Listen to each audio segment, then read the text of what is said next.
Hello friends, एक बार पुनः आप लोगों का स्वागत है हमारे यूट्यूब चैनल स्टडी 26 पे। और आज के वीडियो में हम लोग देखें जो BRABU यूनिवर्सिटी वाले जो बच्चे हैं और उनका जो एग्ज़ाम हुआ MDC फिलॉसफी का, तो उस क्वेश्चन पेपर को देखेंगे। तो चलिए उस चीज़ को देखते हैं। पहला क्वेश्चन ऑब्जेक्टिव में आपका था, जैसे कि आपको पता है कि 10 ऑब्जेक्टिव था जो कि 2-2 नंबर का था, ये 20 नंबर का, और 5 नंबर का 4 क्वेश्चन था जो कि 20 नंबर का यह भी था। और आपको पता है कि 10 नंबर का 3 क्वेश्चन था जो कि 30 नंबर का टोटल था, यानी टोटल 70 नंबर का आपका एग्ज़ाम हुआ है। तो उसके पेपर को देख लेते हैं आज। तो देखिए, पहला क्वेश्चन है तर्क वाक्य की विषय वस्तु है, ये प्रत्यक्ष सही है। उसके बाद आ जाइए, युक्तियाँ होती है, या तो देखिए युक्ति जब हम पढ़ाए थे तो वहाँ वैलिड और अनवैलिड दोनों बताए थे, और ट्रूथ आपको बताए थे, सत्य और असत्य के बारे में भी बताए थे। तो यहाँ पे देखिए ये ऑप्शन के अकॉर्डिंग सत्य असत्य भी हो सकता है, वैलिड इनवैलिड भी हो सकता है, इसीलिए आपको डी में जाना होगा, समझे। क्योंकि ये ऑप्शन उस तरह का है, ये नहीं है कि ऑप्शन नहीं है। अगर ऑप्शन इस तरह है तो आपको डी में जाना होगा, ठीक। इस बात को ध्यान में रखिएगा।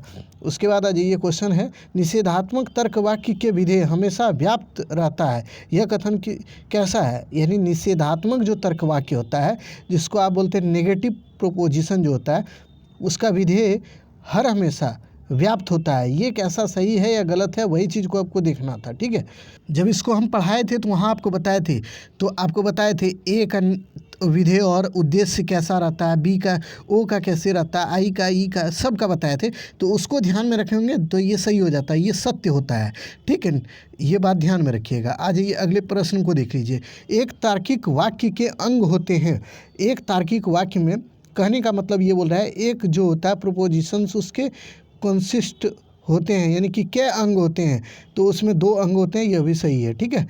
चलिए आ जाते हैं अगले प्रश्न को। देखिए, तार्किक वाक्य होता है, यानी तार्किक वाक्य जो है ये कैसा होता है, या तो सत्य होगा या असत्य होगा, वेद और अवेद दोनों होगा। तो यहाँ पे ये मानना होगा वेद और अवेद दोनों हो सकता है, ठीक है। या तो वेद भी हो सकता है या अवेद भी हो सकता है। देखिए इसमें तो आपको क्वेश्चन, देखिए ये तो आपको घुमा दिया है, एक ही तरह का दोनों बतवा बोल दिया है, इसीलिए आप डायरेक्ट ई में जाइए। चूँकि सत्य भी होता है, असत्य भी हो सकता है, या तो वेद और अवेद भी हो सकता है, तो इसीलिए ऑप्शन ई आपको चुनना चाहिए था। चूँकि आपको पढ़ाया गया है उस तरह का, तो आप गलती किए होंगे, तो ये आपकी गलती है, चूँकि इस तरह तो हम पढ़ा दिए थे।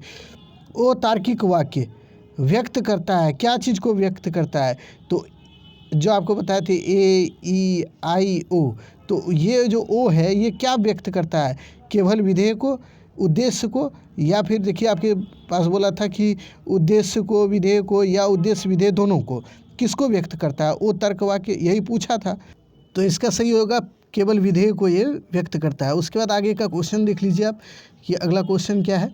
तो अगला क्वेश्चन है कि ई तर्क वाक्य का परिवर्तन होता है, यानी कि प्रोपोजिशंस, इसका मतलब AEI जो आपको पढ़ाए थे, तो इसी में बोल रहा है कि इसका जो है प्रोपोजिशंस यानी कि परिवर्तन होता है, किस में होता है। तो देखिए ए का AEIO जो हम पढ़ा रहे थे, ए का ओ में होता है, ई का आई में होता है, ये आपको पढ़ाए हुए थे। तो यहीं से ये सवाल हो जाएगा सही। आप कमेंट करके आप बताइए, इतना तो बता दिए हम कि ई का किस में होता है, तो बताइए अब। तो आपको बताया था ना जी, AEIO, तो ई का होता है आई में। चलिए सही कर लीजिएगा आप। आ जाइए अगले प्रश्न को। कैलेंट योग है, कैलेंट जो मूड और फिगर वाला चीज़ होता है ना, वहाँ पे है। ये किसका योग है, नहीं है, तो इसको हम नहीं पढ़ाए थे, ठीक है। तो लेकिन ये योग किसका है, ये आपसे प्रश्न जब पूछा था ना, तो इसके लिए देखिए सच्चाई ये है कि हम गलत बताने का कोई इरादा नहीं रखते, नहीं पढ़ाए थे, और इसको हम पढ़े भी नहीं हैं अभी तक, तो इसलिए हम इसको अभी पेंडिंग में रखते हैं। लेकिन हाँ, कमेंट बॉक्स में हम कमेंट में डाल देंगे इसको एक बार देख के, ठीक है। चूँकि इसको नहीं पढ़ाए थे, इसको छोड़ दिए थे, चूँकि ज़्यादा आप खुद भी आप लोग अंतिम में तैयारी में लगे थे, तो हम क्या करते। चलिए आ जाइए, आई और ओ तर्क वाक्य के बीच कौन सा तार्किक संबंध है, यानी आई और ओ के बीच कौन सा तार्किक संबंध है, तो इसको आपको बताना था। तो आप जानते हैं AEI और O, तो O और I के बीच अनुविपरीत, ठीक है, इसको याद रखिएगा, अनुविपरीत हो। अगला तर्क वाक्य देखिए, A और O के बीच कौन सा संबंध है, तो हम बताए थे AEIO, AEIO वाला याद कर लीजिए, उसी से आपको समझ में आ जाएगा। तो आपको बोल रहा है ए का ओ के साथ कैसा संबंध है, तो ये कैसा है, तो इसके बारे में आपसे पूछा हुआ है। तो ए और ओ के बीच व्याघात संबंध है, ये भी बात हमने पढ़ाया हुआ है। ठीक है, तो आ जाइए अब अगले प्रश्न को देखिए। अब आ जाइए, यहाँ से आपका सब्जेक्टिव क्वेश्चन शुरू होता है। ये देखिए खुद हमको भी साफ नहीं मिला है, इसीलिए हम पढ़ देते हैं, आप देख लीजिए। क्वेश्चन एक था वस्तुवाचक और भाववाचक पदों का अंतर बताइए। दूसरा क्वेश्चन था अंशव्यापी और पूर्णव्यापी तार्किक वाक्यों के बीच अंतर क्या होता है, उसको बताइए। उसके बाद क्वेश्चन था निम्नलिखित पदों को के तार्किक लक्षण का वर्णन करें, जैसे अंधा है, सेना है, इसका वर्णन करना था। उसके बाद क्वेश्चन था निगमनात्मक तर्क और आगमनात्मक युक्तियों के बीच क्या भेद है, उसको बताना था। उसके बाद आ जाइए अगला प्रश्न देखिए, निम्नलिखित का अपरिवर्तित, यानी कि इसको सीधा AEIO वाला जिसको भी याद होगा तो खाली इसको रिवर्स कर देना था, उल्टा कर देना था। आई को ई में रिवर्स कर देना था, ए को ओ में रिवर्स कर देना था। यहीं से तो क्वेश्चन का यहाँ से आप सबसे ज़्यादा नंबर यहीं से लाए होंगे, जो भी बच्चे लिखे होंगे आज के प्रश्न को। ठीक है, उसके बाद दे रहा है निम्नलिखित की व्याख्या कीजिए।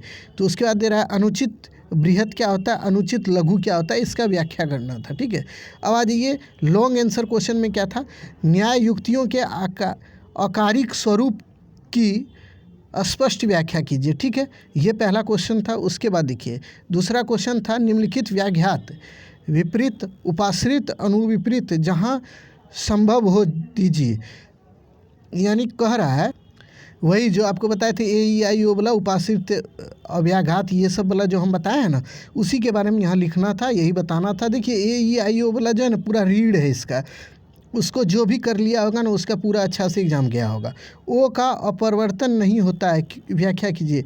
क्यों नहीं होता है, यही व्याख्या कीजिए। तो इसको बताना था आपको कि ओ क्या है, पहले ओ के बारे में बताते, फिर इसके बारे में बताते, इसका व्याख्या क्यों नहीं, मतलब ये जो है आवर्तन नहीं होता है, तो मतलब इसी को बोलते हैं कन्वर्ट, ये क्यों नहीं होता है, तो इसी के बारे में बताना था। ठीक है, सभी पद शब्द हैं किंतु सभी शब्द पद नहीं है, विवेचना कीजिए। तो यानी कि इसमें वही है, सभी वाला जो कंसेप्ट है ये सब वाला से आपको विवेचना करना था। इसमें ए भी था और आपका क्या था, ए के बाद ई भी था, तो ये दोनों को आपको कोरिलेट करके बताना था। संयोजक के स्वरूप का वर्णन करें, तो इतना चीज़ आपके बारे में पूछा गया था, आपके क्वेश्चन में पूछा गया था। तो इतना में अगर देखिए तो ऑब्जेक्टिव 9 में 9 लड़ा, 10 में 9 लड़ा था। एक ऑब्जेक्टिव जिसका हम भी नहीं अभी देखे हैं, मूड एंड फिगर आपको पढ़ाए नहीं थे, तो इसीलिए हम उसको देखें। गलत बताने में कोई विश्वास नहीं है मेरा, सही बताएंगे तो बताएंगे, नहीं आता है तो हम बोल देंगे डायरेक्ट कि हमको नहीं आता है। लेकिन गलत आपको बता के किसी भी तरह से बरगलाने का कोई उद्देश्य हमारा होता भी नहीं है।